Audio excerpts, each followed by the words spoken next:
আসসালামাইকুম, কেমন আছেন? আশা করি ভালো আছেন। এই যে আমরা আজকে মাসালা চিকেন মাসালা চপ বানাবো। এর জন্য কয়েকটি রানের পিস নিয়েছি। এই যে এগুলো একটু পিসে নিয়েছি, একটু হলুদ গুঁড়ো, একটু মরিচের ফাঁকি, আর একটু ধনে আর মিষ্টি সসের গুঁড়ো, আর তার সাথে একটু লবণ আর একটু আদা বাটা, আর একটু রসুন বাটা এগুলো দিয়ে ম্যারিনেট করে রাখবো 10 থেকে 15 মিনিট। আর যদি তার থেকেও মনে করো 1 ঘন্টা 2 ঘন্টা রাখতে আরও ভালো হয়। এখানে একটু পানি রাখা যাবে না, এগুলো ভালোভাবে ঝরিয়ে নিতে হবে, তারপরে এভাবে ভালোভাবে মেখে নিতে হবে। ভালোভাবে ম্যারিনেট করতে হবে। একটু আদা আর একটু রসুন বাটা দিয়েছি। এখন এর সাথে একটু কর্নফ্লাওয়ার দিয়ে দেবো, তাহলে তেলে ভাজলে এটা মুসমুসে থাকবে, একটু তেলে লাগবে না। এটাকে ম্যারিনেট করে আমরা 10 থেকে 20 মিনিট রাখবো। এটা আরও বেশিক্ষণ রাখলে আরও ভালো হয়, কিন্তু আমরা একটু রান্না করে ফেলবো। আজকে শুক্রবার, জুমার দিন, এই জন্য আমরা এটা বেশি সময় নিতে পারলাম না। এখানে আমরা আর একটু ব্রয়লার মুরগি একটু বোনা করে রান্না করবো। এই জন্য একটু মরিচের ফাঁকি, আর এই যে একটু হলুদের গুঁড়ো, আর এই লবণ, এগুলো দিয়ে একটু মেখে রাখবো। তারপরে এটা 10 মিনিট এটা মেখে রাখবো। এখানে একটু সিলভার পানি দিব, ভিনেগার দিয়ে দিব, দিয়ে 10 মিনিট রেখে দেবো। ভিনেগার দিয়ে দিলাম, একটু ভিনেগার দিয়ে দিলাম। ভিনেগারটা একটু বেশি হয়ে গেছে, ভিনেগার দিয়ে দিলাম।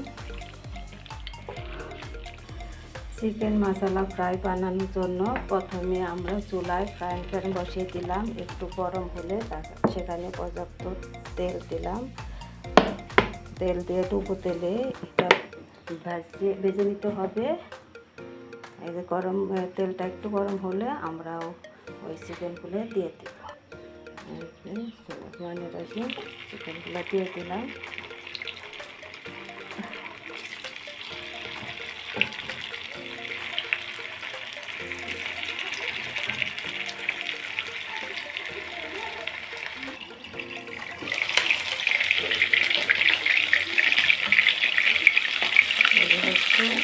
ভালোভাবে ভেজে নিতে হবে।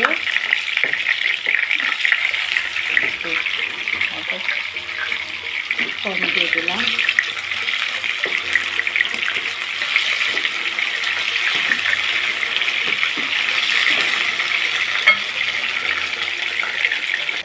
চিকেনগুলো ভাজা হয়ে গেলে এখানে আমরা একটু পেঁয়াজ আর একটু রসুন আর একটা কাঁচা মরিচ, দুইটা আর একটা শুকনা মরিচ ভেজে এভাবে গ্রেট করে নিয়েছি। এখানে কিছু ধনে পাতা দিয়ে এগুলোকে এভাবে রেখে দিতে হবে। আবার ওই মাংসগুলো ভাজা হয়ে গেলে এই চিকেন মশলা ফ্রাই এটার সাথে একসাথে ভেজে নিতে হবে।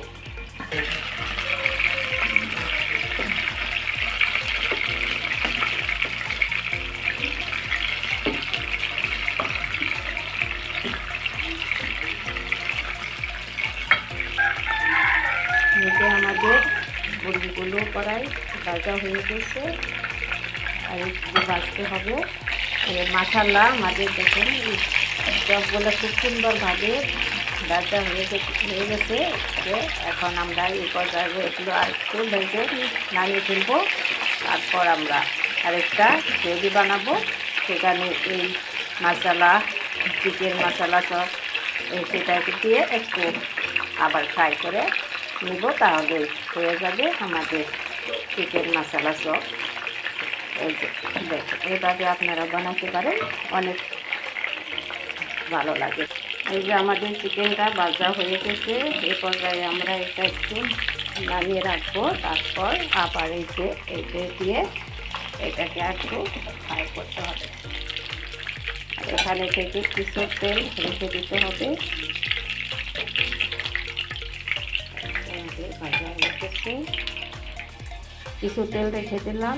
এখন এখানে এই যে পেঁয়াজ আর রসুন আর কাঁচা মরিচ আর একটু শুকনো মরিচ দিয়ে আর একটু ধনিয়া পাতা দিয়ে যাবে হালকা গ্রেট করে দিচ্ছি। এখানে একটু হালকা লবণ দিয়ে দিব।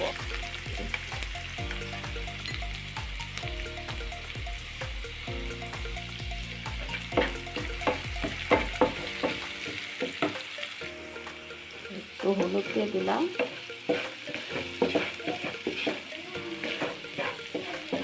এইভাবে আপনারা ফ্রাই করে আবার ওই মাংসগুলা ভাজাগুলো এখানে দিয়ে দিবেন। এখানে একটু আমার মতো করে একটু সামান্য জিরে ফাঁকি দিয়ে দিলাম গরম মশলা একটু সেন্ট আসার জন্য, এটা একটু ভালো লাগার জন্য। আর এখানে আমি একটু টমেটোর সস দিয়ে দিব।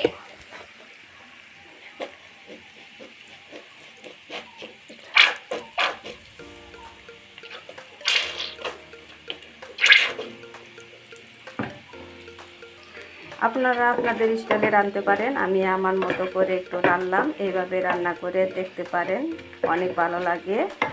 আমি আমার প্রসেসেই রান্না তো অনেকভাবে করা যায়, এক একজনের রান্নার ধরন এক এক রকম। আবার আমার রান্না দেখে আপনারা তো বলতে পারেন আমার এই রান্নাটাও দেখেন ভালোই লাগবে, আপনাদের রান্নাটাও অনেক ভালো হয়। আমার রান্নাটাও খেয়ে দেখবেন এভাবে রান্না করে। এখন চিকেনগুলো দিয়ে দিব, একটু ভাজা ভাজা করে নামিয়ে ফেলি।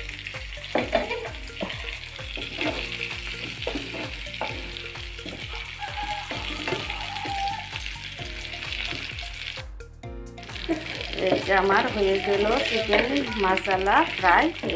আপনারা এভাবে রান্না করে দেখতে পারেন, অসাধারণ ভালো লাগে এই রান্নাটা। এটা আপনারা পোলাওর সাথে খেতে পারেন, আবার লুচি পরোটা বানিয়ে সেটার সাথেও খেতে পারেন। এই যে আমাদের চিকেন মশলা ফ্রাই হয়ে গেল।